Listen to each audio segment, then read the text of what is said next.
I'm on a quest to find music and art. Supporting local talent is the place I start. Yeah, this is our culture, the place to be. Games, books, arts and crafts and jewelry. This the guardians of the geekery.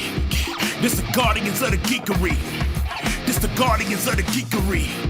This the guardians of the geekery. And now for today's episode of Guardians of the Geekery with your hosts, Matt, Carol, and Joey.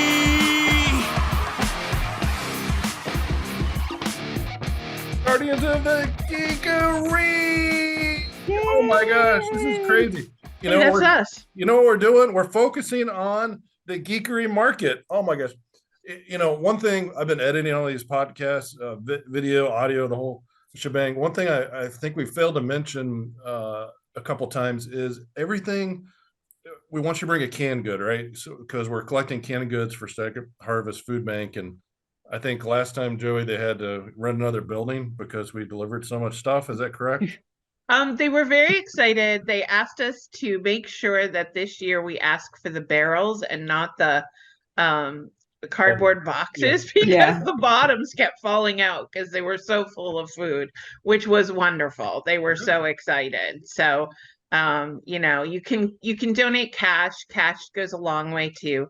But go into your cupboard, look and see some canned goods. Try to think about, if you were in need of assistance, what additional products you would need to add. Obviously, if somebody brings something where you have to add 37 ingredients in order to make it a meal, maybe that's not the canned good to bring with you. But if it just requires water or some simple ingredients, bring that. And we give that to Second Harvest to help them out. So hi, Angel. Sorry. Angel's like, bring the food to me. So but a great thing would be some mocha. Mocha would be well appreciated. And speaking of mocha, nicely in there. Nicely in. I know. Did I do good? It's I did seamless. Good. Not contrived at all. Nicole Givens Kurtz, one of our favorite people in the whole world with Mocha Memoir Press, is here with us today. And this is not your first time at the market. You have been to the market before. So the last couple episodes, we've had people who have not been at the market yet. So tell them a little bit about what you have experienced at the market, if you don't mind. Not putting you on the spot. No, not at all. Because I love the market because I'm able to get unique handcrafted gifts that I can't get anywhere else. The variety is always fantastic. The craftsmanship is also really great. It's also yummy food. There was one time I had really amazing pickles.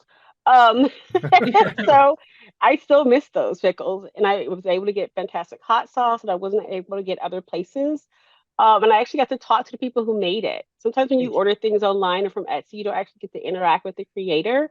But one of the fantastic things about Geekery Market is you can, and you get to meet the people who make the product, and that's also a fun part too.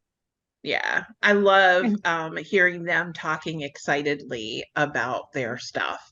And I think the enthusiasm just makes the food taste better too, right? So. I mean, I've bought so many things there, not just pickles, but I got popcorn one year, jewelry, just unique crafts that I have.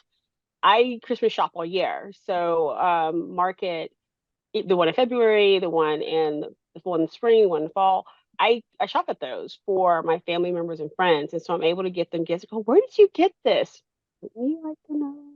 Yeah. So, yeah, it's a lot of fun. And one of the things that you can get, which you can't get in a lot of stores around here, are books from you. So, which is cool because your books are a little bit different than what other people might think of when they go to, I'm sorry, she's like, I love you, mommy. That's all that's happening over here. Her face is like pure adoration. Like, you are the sun, the moon, the earth. I can't get my cats to look at me like that. We call her the Velcro dog. They just yell at me. My goodness. But so talk a little bit about Mocha Memoirs, because not only are you an author, but you're actually a publisher too. So tell us a little bit about maybe, how you got involved in writing and then how you got involved in publishing from there. So, Okay.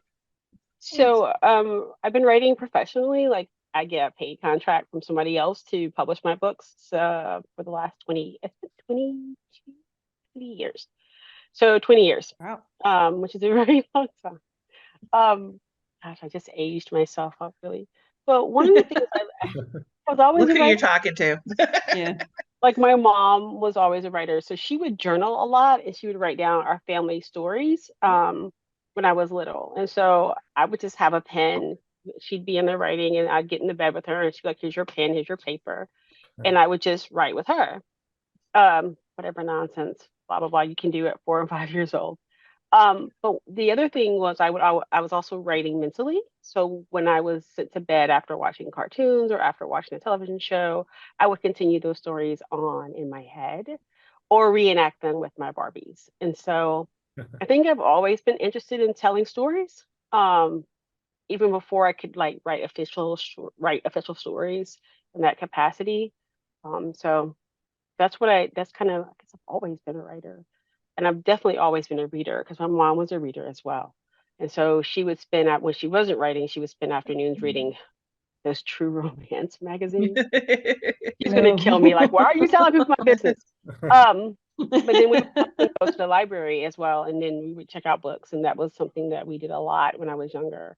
I was, you know, so when I got to kindergarten, I already knew my name. I knew how to spell my name. I knew my address. I knew how to spell my street.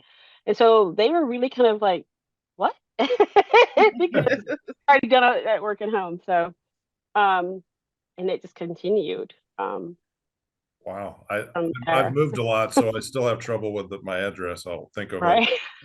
I'll combine addresses and I'm like, that's not where I live. I apologize. That's not where I live. That might be age. So Wow. how did you make the jump from writer to publisher? So I had taken a break from writing science fiction back in like 2000. And I switched to writing. I was like, oh, I'm just going to write this romance story and see how it goes. Because I just wanted to write something different. I was in a stagnant place writing wise. And so I sent the story off and they liked it. And then the editor called me back, emailed me and said, hey, can you write another one? I'm like, no, it's romance, you know? It's like, yeah, just write another one. And so I was like, okay. She's like, these two minor characters, and this is how romance sometimes works for the series, minor characters become major characters in other books, right? So I did that for 6 years. It was incredibly popular. I made a lot of money. But I got burnt out. And I got burnt out for two reasons. One, because those presses that I was working with wanted the same material all the time. With just different names and different like, locales, or maybe professions, but they didn't want. And this is not a comment about romance, the genre in general. This is just a comment about those publishers that I was working with at the time. They only wanted certain things because those things were selling. And so I was kind of burnt out. I was like, this isn't really what I love anyway. It's not what I read. I don't really, oh, you see the latest romantic comedy? No, I don't like romantic comedies. And I don't actually like romance movies. So why are you in this genre? So what happened was I was deeply disturbed by the fact that I could not find very many African American science fiction authors. And I knew I wasn't the only one. And I knew that there was more than just Nettie, who I had met in Chicago, or Octavia Butler, right? There's more, or Samuel Delaney. I was like, this isn't right. And thanks to social media, I was able to connect to other people who were blurs like me, Black nerds. And I was like, I can't be the only author who's having trouble getting past certain gatekeepers because they can't identify my character because she's a Black female, but you can identify with a character who's a shape-shifting tiger. Okay. So fair point. Amazing, like, isn't it? I'm like, I'm just going to start my own press, because at that point I knew enough editors, because I'd worked with enough editors as a romance author. I knew enough cover artists because I had worked with them. They worked for the press, but they were all contractors. And so I'm like, how much does so and so pay you to do covers? Okay, I can pay you to do covers. And so at that point, I had worked with about 12 small presses, and I knew the contracts. I knew the editors. I knew the cover artists. I was like, I can do this. Like, I can amplify marginalized voices in science fiction and fantasy and horror. And I can help. It's a small help. I'm not a large publisher, but I can do this. And this was in 2010. So we've been doing this work for 13 years. Yeah. And even now, if you look, Milton Davis talks about this a lot, and so does Gerald Coleman. And we all talk about the kind of stories that we're allowed to tell. And it happens in Hollywood all the time. There's a reason why there's like far more stories about slaves than there are about successful African Americans, because there are only certain stories that studios think that we should tell. And the brilliance of small press and independent comics and independent movies is that we can tell stories that we want to tell, because African Americans aren't a monolith. We are a varied people and we have varied stories and varied voices under the umbrella of all being African American. And so my press and other presses like it that specialize in amplifying those voices, that's our purpose. That's been our mission for, like I said, 13 years now, and that's what we continue to do. If someone asks me, well, I'm a white guy, I can't submit to you. You can, when submissions are open and you've read the guidelines, sure. But it's gonna be a tougher call for you than it may be for others, because there are presses that are open to you that aren't open to my trans or my LGBTQIA sisters and brothers. So yeah, that's who we are. Yeah. It strikes me that no offense, Matt, but it's always the white guys who are like, what, I can't do this too? It's like, that's actually happened to me you've had the last 6,000 years. Not me personally. I've had 50. We'll leave it at that. Matt, I want your elixir of life, where you've been around for 1,000 years. I'm looking to go to all those other presses and comic book stuff for that. I mean, yeah, I think what you're doing is fantastic, and no complaints here. Yeah. Which is the harder job? Is being the publisher harder, or is being a writer harder? Always the writer. Yeah, because there's no one to blame but me. Okay, so it's always the writer. We're stalled. It's not because I'm waiting for a writer to give me their manuscript, right? It's my Nicole. You have not turned in your edits, Nicole. Well, and not for nothing, but like, yeah, I mean, it's easier to figure out what's wrong with somebody else's work than your own work too, because you're just too close to it. So all day, yeah, all day. You know, it's like, I'm stuck at this problem and I can't figure out what the problem is, but somebody else can be like, oh yeah, you need to do this, this, and this. It's like, oh, why didn't I think of that? So no, it is. It's so true. So definitely the writer, Carol. Definitely harder. So what are some of your favorite titles that you feel so proud that you were able to put out on your press? Oh my goodness. Okay. Yes. The latest one is this one, right? Mm-hmm. Black and Roots, right? Me and Tanya Ransom. And Tanya Ransom is an amazing person. And so if you like horror, she runs Nightlight, which is a Black horror podcast, which is brilliant. But this is Black and Roots, an anthology of the undead. These are zombie stories from authors from the African diaspora. So they are wickedly brilliant. And I love it. I love every story in there. Oh, there's a zombie country singer. There's a recipe for a zombie. There's just some brilliant stories there. Because I can gush about that one for a while. Of course, my favorite one is Slay. This is it's not all horror, I promise. But Slay is an anthology of vampire stories. This is the first time I ever edited an anthology, and there are 22 stories of vampires and slayers from the African diaspora, which are brilliant. Love it. So if you think, oh wow, the vampire mythos is so lame, no. It's like an you get some fresh perspective. Here. right? Yeah. Because those horror fans, it's hard to, at times it's hard to pick up a vampire anthology and think, oh, I'm gonna read anything new. I'm not gonna read anything new here. No, this one But has you like will read something new.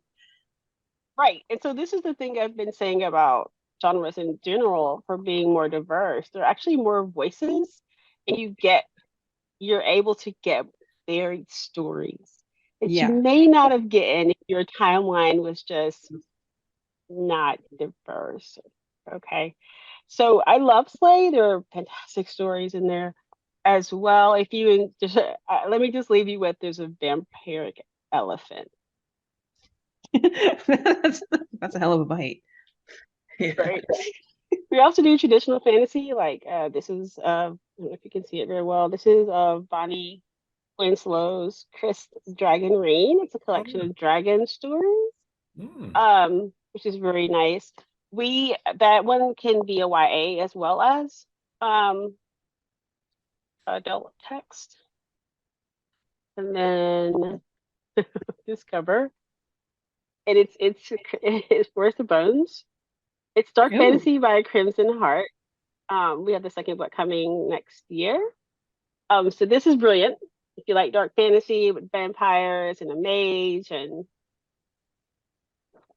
adventure, some scary stuff, and a little bit of steamy stuff, then you might want to try Forest of Bones. And then we do traditional science fiction as well. If you think we only do horror and dark fantasy, we do. This is Lost Cargo by P.A. Cornell, who is a Canadian writer. Brilliant.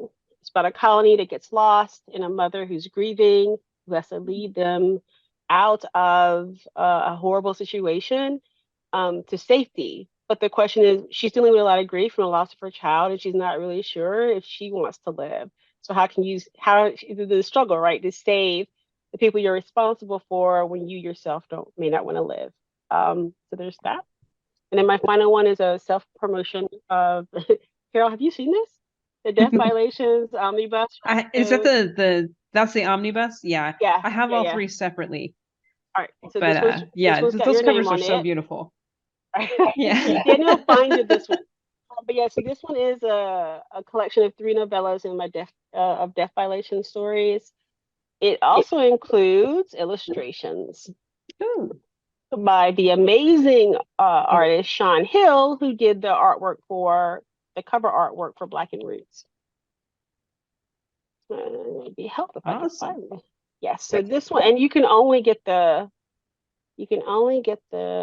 illustrations in the omnibus. They are not in the individuals that Carol has. Yeah, I was gonna say, I don't think there's illustrations in my books. This one has your name on it, Carol. I got you. I don't know if you can see it. Yeah. There you go. Oh, so there we go. Yeah. There's still like some light on it, but there's big. Oh, there you go. There you see? go. Yeah. That's awesome. Yep. And there's 4 illustrations in that one. So. Nice. Awesome. Those are my favorites right now. It changes. So right? Like I have a hard time with that too. It's like, this is my absolute favorite. Oh, and this is my favorite. But don't talk to me tomorrow, because it'll change tomorrow. Seriously, if you ask me tomorrow, it would probably shift. So we've kind of been asking authors this and publishers this. So, authors this and editors this, but you're our first publisher for the video. So, what advice would you give to writers as a publisher? What tips would you give them as they're going through this journey of maybe getting their first book published or changing genres even? Either one of those questions. Okay, so one of the things I often tell new writers, and I say new writers, not young writers, because you can start writing when you're 80 and it's fine. But you need to know what success will look like for you. I spent a lot of time chasing the success that I thought I was supposed to have versus the success that what people told me was successful, right? My mom's like, oh, you're not I can't go into Barnes and Noble and get your book. So You're not successful as a writer. Are you still working at that? And I'm like, Mom, do you understand that Barnes and Noble takes like this, like, the mechanics that happen behind the scenes for getting your book on a shelf in Barnes and Noble? She's completely unaware of. But her version of success is, you know, is it on the shelf at a store I can go in and buy it? And so I think for new writers, it's important so that you can maintain momentum and positivity is to define what is successful for you. And so is successful for you completing your book? Good. So again, we go back to those things we were taught in school about obtainable goals, right? Make those goals obtainable, but also define for yourself what is success. Because if you let someone else define it for you, or you look at someone else and be like, oh, Bob wanted a nebula, that's what I want too. It's okay to dream big like that, but you need to do a lot of soul searching and kind of decide, is that really success for you? And so be thinking about that. And the second thing is always read the submission guidelines. I don't know why people don't do that, but definitely do that. As both an editor for Slay and Black and Roots, and as a publisher and as an author, you have to do that, right? You have to read the submission guidelines because that is the fastest way to get an R, a rejection. Not an R rating, a rejection. No, a rejection. And so, and then my last thing is it's incredibly important is to be kind. Editors, publishers, fellow authors, we're all in this together, and there actually is enough for everyone. It doesn't cost you anything to be kind. So I have sent out rejections and said, hey, I'm sorry, this piece doesn't work for us. And I've gotten really nasty, angry. Yeah. And I'm like, really? I have read 60 short stories today. Plus I have a full-time job. And so just kind of keep it in perspective that it's a business, A, but B, so try to be professional. And it's also a very connected industry. So if you start torching bridges, it's not just the one bridge you're going to torch. The next town over is to be like, hey, Bob torching bridges. Don't let him in our city. Yeah. And so I'm saying, be kind. Just remember to be professional and be kind. Even if someone isn't professional and kind to you, do your best to be professional and kind in return, because people aren't just watching the person who's doing the negative action, they're also watching your response to them. That is in no way to say be a doormat, but definitely try to, in your best efforts, to be professional, be kind. But you really don't know what editors and publishers are going through on the back end, unless you're like, I think everyone should practice being a slush reader at least once, so you can just see the chaos that goes on, like how you can see the sausage being made, right? You'll probably never eat sausage again, but I feel like everyone should see that. I just think that. Yeah. But yeah, those three things: be kind, read the submission guidelines, and define success for you. That's awesome. That's great. I love that. Thank you so much. So, the show is in less than 2 months now. Can you believe it? I mean, we were talking about it like so long ago, and now it's like less than 60 days away. At least by the time this goes on air, it will be. I checked today, they said 58 days, and I was like, oh my God. Yeah. It's 58 days on the countdown clock. So, so one of the things that we've been asking people is, are you taking pre-orders, and how would you want people to contact you if you are? If there's books that they want, like the omnibus, and they want to make sure that they've reserved a copy for November 4th for either themselves or as a gift for the holidays, how do they do that? So on our website, we have a store.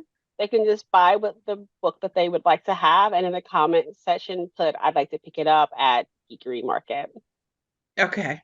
And that we can do. So don't have to pay shipping, just pay for it and come to the show. Yep, that's it. All right. And what's your website? It's Mocha Memoirs, plural, right? Mocha Memoirs Press.com. So exactly. You nailed it. It helps that I have it up on my computer right here, but it's the magic of my mind. So,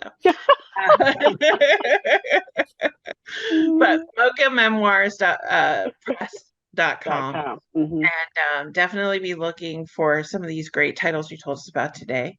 Thank you so much for being there. It's almost so much fun to hang out. So thank you guys for having me. Absolutely. All right. And we did see an appearance of a cat. Which one was that, Carol? That was Persephone, and she's still here. Oh, hi, pretty. Well, thank you guys. Make sure to tune in for the next episodes, but make sure to go back and check out Nicole's website and get all the things, all of them. All the books. All the things. Thank you. Thank you. That was an episode of Guardians of the Geekery. Thank you for listening. Check us out at guardiansofthegeekery.com and stay tuned for more content.